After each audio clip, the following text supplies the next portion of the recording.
Mangas Coloradas, or Dasoda-hae, was an Apache tribal chief and a member of the Mimbreño division of the Central Apaches, whose homeland stretched west from the Rio Grande to include most of what is present-day southwestern New Mexico. He was the father-in-law of the Chiricahua Chief Cochise, the Mimbreño Chief Victorio and the Mescalero Chief Kutbhalla, and is regarded by many historians to be one of the most important Native American leaders of the 19th century due to his fighting achievements against the Mexicans and Americans. The name Mangas Coloradas is the reception of his Apache nickname Kan-da-zis Tlishishen by the Mexicans and is Spanish for Red Sleeves.A Bedonkohe. By birth he married into the copper mines local group of the Chihenne and became the principal chief of the whole Chihenne Apache division, including the neighboring Mimbreño local group of the Warm Springs Chihenne, directly led by the famous Chief Cuchillo Negro, second chief of the whole Chihenne Apache division.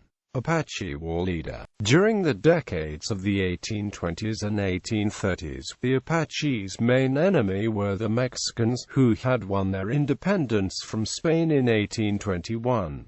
By 1835, Mexico had placed a bounty on Apache scalps. After Juan José Compa, the leader of the copper mine Mimbreño Apaches, was killed for bounty money in 1837 in the massacre at Santa Rita del Cobre, Mangas became a war leader and a chief, and began a series of retaliatory raids against the Mexicans, killing and destroying all around the mining town and placing Santa Rita under siege, finally attacking the column of fleeing Mexicans and slaughtering a large number. Mangas Coloradas became the principal leader of the copper mine Mimbreños, and led them for about 25 years, while his friend and longtime companion Cuchillo Negro led the Warm Springs Mimbreños. In 1846, when the United States went to war with Mexico, the Apache Nation promised U.S. soldiers safe passage through Apache lands. Once the U.S. occupied New Mexico in 1846, Mangas Coloradas signed a peace treaty respecting them as conquerors of the hated Mexican enemy. An uneasy peace between the Apache and the United States lasted until an influx of gold miners into New Mexico's Pinos Altos Mountains led to open conflict. According to John C. Cremoni's book, Life Among the Apaches, in 1851, near Pinos Altos mining camp, Mangas was attacked by a group of white miners who tied him to a tree and severely flogged him. Yet historian Edwin R. Sweeney finds issue with this claim in his biography of the chief. If it was true, Geronimo, who spent a great deal of time with Mangas during the 1850s and 1860s, would have mentioned that to his biographer as a reason for the war, yet he did not. In December 1860, 30 miners launched a surprise attack on an encampment of Bedonkohes on the west bank of the Mimbres River. Historian Edwin R. Sweeney reported the miners killed 4 Indians, wounded others, and captured 13 women and children. Shortly after that, Mangas began raids against U.S. citizens and the property. Mangas Coloradas' daughter Dasoda-hae married Cochise, principal chief of the Chihenne Apache.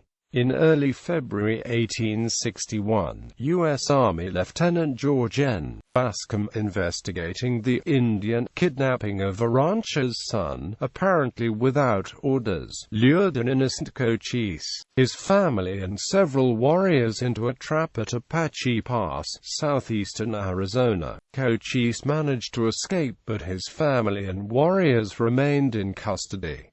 Negotiations were unsuccessful and fighting erupted. This incident, known as the Bascom Affair, ended with Cochise's brother and 5 other warriors being hanged by Bascom. Later that year, Mangas and Cochise struck an alliance, agreeing to drive all Americans out of Apache territory. They were joined in their effort by Victorio, Juh, and Geronimo. Although the goal was never achieved, the white population in Apache territory was greatly reduced for a few years during the Civil War, after federal troops had been withdrawn to the east. Death. In the summer of 1862, after recovering from a bullet wound in the chest, Mangas Coloradas met with an intermediary to call for peace. In January 1863, he decided to meet with U.S. military leaders at Fort McLean, in southwestern New Mexico. Mangas arrived under a flag of truce to meet with Brigadier General Joseph Rodman West, an officer of the California militia and a future Reconstruction senator from Louisiana.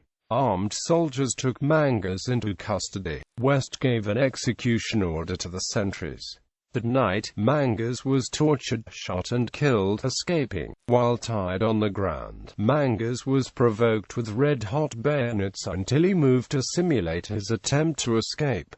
The following day, U.S. soldiers, fascinated by the size of the Apache, cut off his head, boiled it and sent the skull to Orson Squire Fowler, a phrenologist in New York City.